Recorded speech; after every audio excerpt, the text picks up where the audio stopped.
picture the climax of, like, the most famous arrest in human history. Right. The authorities arrive under the cover of darkness. You know, swords are drawn. A betrayal is sealed with a kiss. It's pure chaos. Exactly. The closest friends of the accused just panic and flee into the night. But if you look really closely at the background of the scene in our source material today, there's this bizarre, incredibly specific detail. I love this detail. It's so weird. There's this young man who had been following the group, and he gets grabbed by the guards. And in his sheer terror, he wriggles out of his linen clothing and just runs away, completely naked into the dark. Just bolts. Yeah. Yeah. It is this image of absolute frantic vulnerability, and honestly, it perfectly captures the tone of the source material for our deep dive today. Welcome to the deep dive, by the way. I'm so glad you're joining us. Thrilled to be here.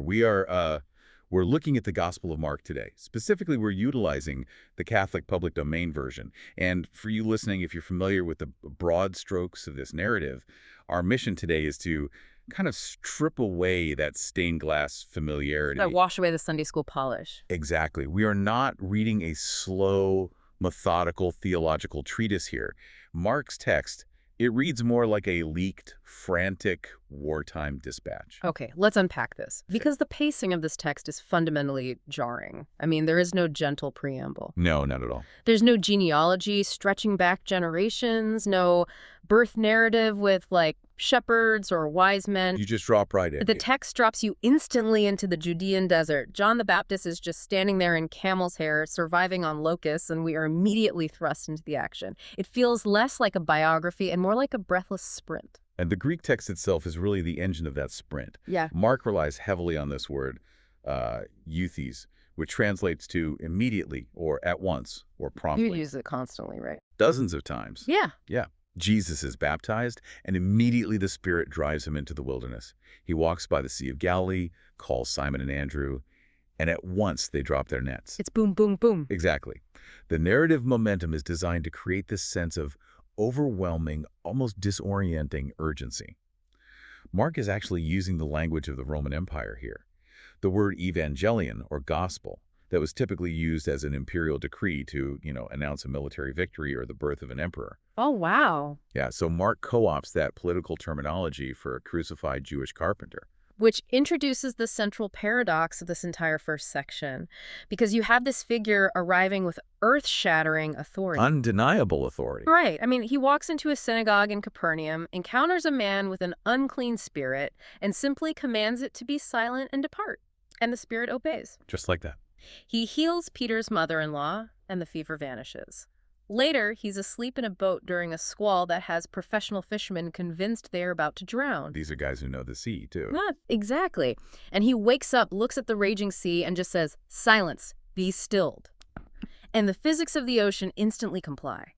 But despite wielding all this power over disease, nature, and the spiritual realm, he acts incredibly strangely about it. What's fascinating here is the active suppression of his own identity. Yeah. The unclean spirits fall prostrate and scream, "I know who you are, the Holy One of God." Yeah. And his response is to forcefully muzzle them. He just shuts them down. Entirely. Hmm. He cleanses a man with leprosy, completely restoring him to society, but issues this stern, almost aggressive warning.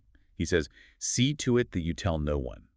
Scholars refer to this mechanism as the messianic secret. And it operates exactly like a modern viral phenomenon. Oh, totally. I mean, imagine a creator posting a video and aggressively begging their audience not to share it or talk about it. That attempt at suppression is the very mechanism that makes the video explode. It's the Streisand effect. Yes. Yeah. The cleansed leper walks right out and broadcasts the healing so widely that Jesus basically becomes a victim of his own success. He can't even enter towns openly anymore. Right, he's trapped. He has to isolate in deserted places, yet the crowds still track him down from every direction. And we have to look at the historical context to understand why he demands silence.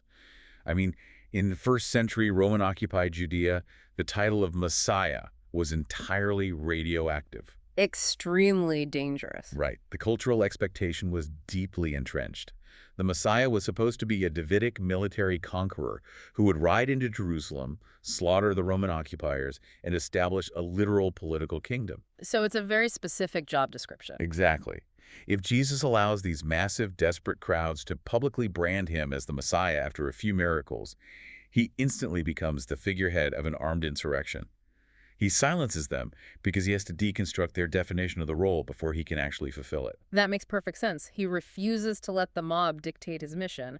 But, I mean, you cannot draw thousands of people into the wilderness and bypass the traditional power structures without triggering massive alarm bells in the capital. No, the authorities are going to notice. Right, so the narrative naturally shifts from his soaring popularity with the peasants to this severe escalating collision with the religious elite, namely the scribes and the Pharisees. And the friction really begins over the mechanism of authority itself.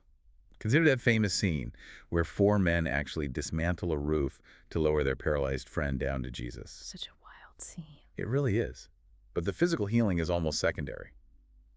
Jesus looks at the man and says, "Son, your sins are forgiven you." Which is a massive escalation. Oh, huge. The scribes sitting there, they internally accuse him of blasphemy. They're thinking, who can forgive sins but God alone? Yeah. And from their theological framework, they aren't wrong. No, legally they have a point. Right. If I wrong you, a third party can't just step in and forgive me on your behalf. So Jesus is claiming the authority of the offended party for sins committed against God. He then proves that invisible authority by performing the visible miracle, telling the man to pick up his stretcher and walk. It's a total mic drop. It is. But the conflict quickly moves from theology to daily practice, specifically regarding the Sabbath. Right, because the Sabbath was the absolute cornerstone of Jewish identity under Roman occupation. The Pharisees had built this fence around the Torah, a complex system of oral traditions designed to keep the people from even accidentally breaking God's law. Kind of like a buffer zone. Exactly. So plucking a grain of wheat on the Sabbath, to them, was technically harvesting, which was work. So when the disciples pluck grain, the Pharisees view it as a dangerous erosion of their national and spiritual identity. Look, I understand their defensive posture, I really do, but this is where I have to push back on Jesus' strategy in the text. Okay, let's hear. So in the very next scene, he is in the synagogue. A man with a withered hand is there. The Pharisees are watching Jesus closely to see if he's going to perform a healing on the Sabbath, which would give them formal grounds to accuse him. Jesus asks them, is it lawful to do good on the Sabbaths or to do evil? And they just say nothing. They refuse to answer. The text says he looks at them with anger, deeply grieved by their stubbornness, and he heals the man. Immediately, the Pharisees leave and begin conspiring with the Herodians, who are their political rivals, by the way, about how to assassinate him. Trained bedfellows. Very. So my question is, why intentionally force the issue? I mean, the man's hand has been withered for years. It's not an acute medical emergency. Right, you could wait a day. Exactly. Why not just say, hey, man, meet me outside town on Monday, avoid the confrontation, and stay alive longer to preach? Why poke the bear? Because the healing is not just a medical intervention. It is a direct assault on a corrupted religious infrastructure. Jesus tells them explicitly, the Sabbath was made for man, and not man for the Sabbath. Flipping it around. Precisely. The institution had become more important than the human beings it was designed to serve. By performing this act publicly on the Sabbath, he is forcefully shifting the paradigm. He is demonstrating that rigid adherence to outward ritual, especially when it ignores human suffering, is actually a violation of God's law. Wow. And he applies that exact same logic to their purity laws later on, right? He does. They confront him because his disciples eat with common or unwashed hands. The Pharisees are prioritizing the tradition of washing cups and pitchers. And Jesus just calls them hypocrites. Straight up. He explains that nothing entering a person from the outside can defile them because, it just passes through the digestive system and exits into the sewer. He locates the source of corruption entirely internally. He says it is what comes out of the human heart deceit, pride, malice that actually pollutes someone. It's a radical shift. He completely dismantles their outward-in framework for holiness, replacing it with an inside-out reality. And when you systematically dismantle the foundation of an institution's worldview and their social power, assassination plots are the inevitable result. The religious leader's hostility is actually highly logical. They are protecting their system. Here's where it gets really interesting, though. We expect the enemies to misunderstand him. But Mark executes this brilliant narrative turn by revealing that the ultimate insiders, the disciples themselves, are equally blind to what is happening. Oh, they are completely clueless. They are operating on the exact same flawed assumptions as the Pharisees, just hoping for a different outcome. Yeah, the text is shockingly unsparing in its portrayal of the 12 disciples. They're consistently presented as dense, fearful, and really obsessed with status. There is a sequence that genuinely borders on dark comedy. The bread. Yes, Yeah. the bread. So Jesus feeds 5,000 people with 5 loaves of bread, leaving 12 baskets of scraps. Shortly after, he feeds 4,000 people with 7 loaves, leaving 7 baskets. Fast forward to a boat trip across the lake. The disciples realize they only brought 1 loaf of bread, and they have a full-blown panic attack about starving. Like they entirely forgot what just happened. Jesus is baffled. He asks them, "Having eyes, do you not see? Do you not remember when I broke the 5 loaves?" They have witnessed unimaginable abundance, yet they are still trapped in a mindset of scarcity. This raises an important question about the mechanics of perception in Mark's gospel. Because seeing physical miracles does not equate to spiritual comprehension. Mark illustrates this perfectly by placing a very unusual miracle right after the boat incident. The blind man at Bethsaida. Exactly. It's the only 2-stage healing in the text. Jesus puts saliva on the man's eyes, lays hands on him, and asks what he sees. The man replies, "I see men, but they are like walking trees." His vision is blurred. Right. Jesus actually has to lay hands on him a second time before his sight is fully sharp. Why include a seemingly botched or at least progressive miracle? Because it functions as an enacted metaphor for the disciples' current psychological state. The very next scene is the famous turning point at Caesarea Philippi. Jesus asks, "Who do you say that I am?" And Peter, acting as the spokesman, declares, "You are the Christ." So Peter gets it right. Well, Peter has partial sight. He sees the walking trees. He correctly identifies the title. But his definition of the title is entirely wrong. Exactly. The moment Peter gets the answer right, Jesus redefines the terms. He explains that being the Christ means he will suffer, be rejected by the elders, be killed, and rise again. Peter is horrified. He pulls Jesus aside and actually rebukes him. Rebukes the Messiah. It's the equivalent of joining a scrappy startup, convinced you are going to get wildly rich when it goes public, only for the CEO to casually announce that the business model requires the company to go bankrupt to prove a philosophical point. That is a perfect way to put it. Peter signed up for a conquering king. Jesus is promising an execution. And Jesus' response to Peter is devastating. He says, "Get behind me, Satan, for you do not prefer the things that are of God, but the things that are of men." Calling your best friend Satan, that is intense. It is. Because the temptation to seize worldly power, to bypass the suffering, is the ultimate satanic temptation in this framework. Jesus then lays out the true cost of the enterprise to the crowd. He says, "If anyone chooses to follow me, let him deny himself and take up his cross." And we have to remember, in that era, the cross was not a piece of jewelry. Not all. It was an instrument of state terror. He is telling them to consider themselves dead men walking. And the disciples fundamentally fail to grasp this cost. Just a few chapters later, a wealthy young man asks Jesus how to secure eternal life. Jesus tells him to sell his vast possessions, give the money to the poor, and follow him. And the guy just walks away grieving, unable to detach from his wealth. Right. It is a stark warning about the cost of discipleship. Yet almost immediately after witnessing this, James and John pull Jesus aside with a breathtakingly tone-deaf request. Oh, this part always gets me. They ask to sit at his right and left hand in his glory. They are literally lobbying for cabinet positions in an administration that Jesus just told them is headed for a crucifixion. They view proximity to Jesus as a ladder to upward mobility. Jesus has to invert their entire power structure again. He tells them, "Whoever would become greater shall be your minister, and whoever will be first among you shall be the servant of all." He is proposing a kingdom where power is exercised exclusively through sacrificial service. Those two deeply opposed worldviews, the disciples' thirst for glory and Jesus' march toward suffering, they finally collide when the narrative reaches Jerusalem. The momentum we felt in the opening chapters accelerates into this apocalyptic climax. The tension is palpable. Jesus rides into the city to shouts of "Hosanna!" but his actions are entirely destructive to the establishment. He curses a leafy but fruitless fig tree, causing it to wither from the roots. The withered fig tree is another enacted parable. It is a judgment against the temple itself. When Jesus walks into the temple courts and overturns the tables of the money changers, calling it a den of robbers, he isn't just throwing a tantrum about, exorbitant exchange rates. Right, it's bigger than that. Much bigger. The temple, like the fig tree, looks vibrant and leafy on the outside with all its bustling commerce and ritual, but it is spiritually barren. He is symbolically halting the sacrificial system, essentially prophesying its ultimate destruction. And he makes that explicit in chapter 13. He's sitting opposite the temple, telling his disciples that not a single stone of those massive buildings will be left standing. He delivers this terrifying apocalyptic vision wars, earthquakes, brother betraying brother, the sun darkening and stars falling. Total cosmic collapse. Yeah. And this cosmic unraveling directly mirrors the personal unraveling he is about to endure. The establishment makes its move. Judas Iscariot, one of his inner circle, negotiates a price with the chief priests to hand him over. If we connect this to the bigger picture of Mark's gospel, the Passion narrative is a systematic stripping away of every single earthly support Jesus possesses. It starts in the agonizing isolation of Gethsemane.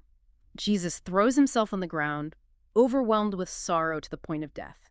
He uses the deeply intimate Aramaic term, praying, Abba, Father, take this chalice from me, but let it be not as I will, but as you will. Such a profound moment of vulnerability. He faces the silence of heaven while his three closest friends, Peter, James, and John, just fall asleep 3 separate times. They can't even stay awake. Then Judas arrives with an armed mob. The disciples scatter. We get that vivid image from the beginning, the naked young man fleeing into the dark.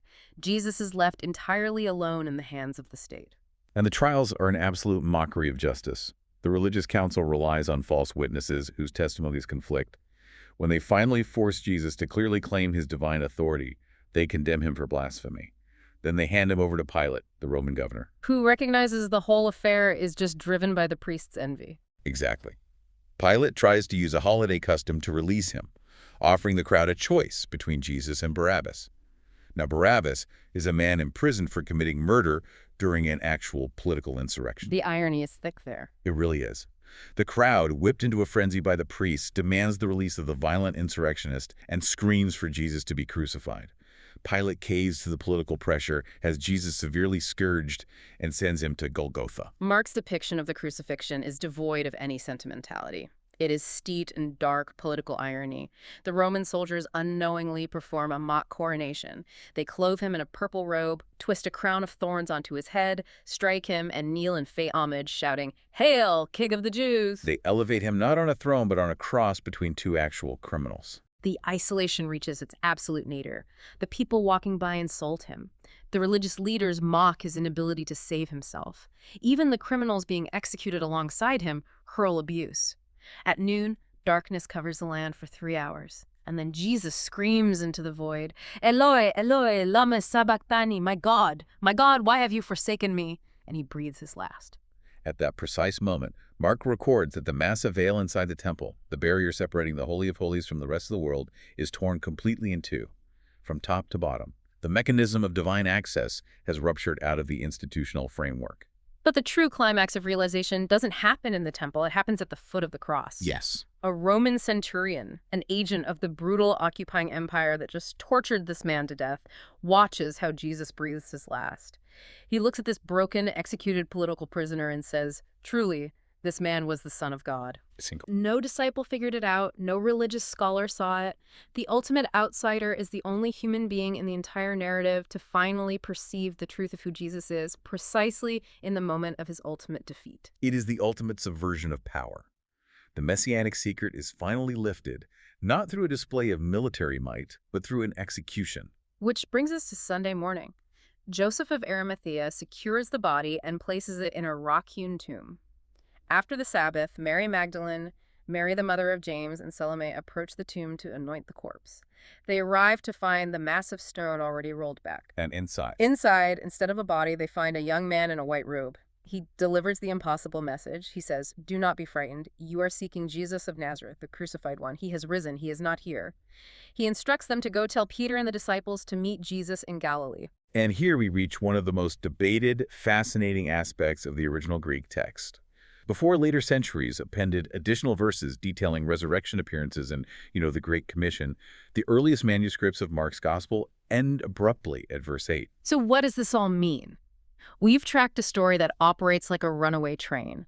We've watched a leader dismantle religious institutions, redefine power as suffering, and march willingly into an execution that terrified and scattered his best friends. And that brings us to the final, unsettling reality of that original ending. It's a cliffhanger. A huge one. Think about those women at the empty tomb.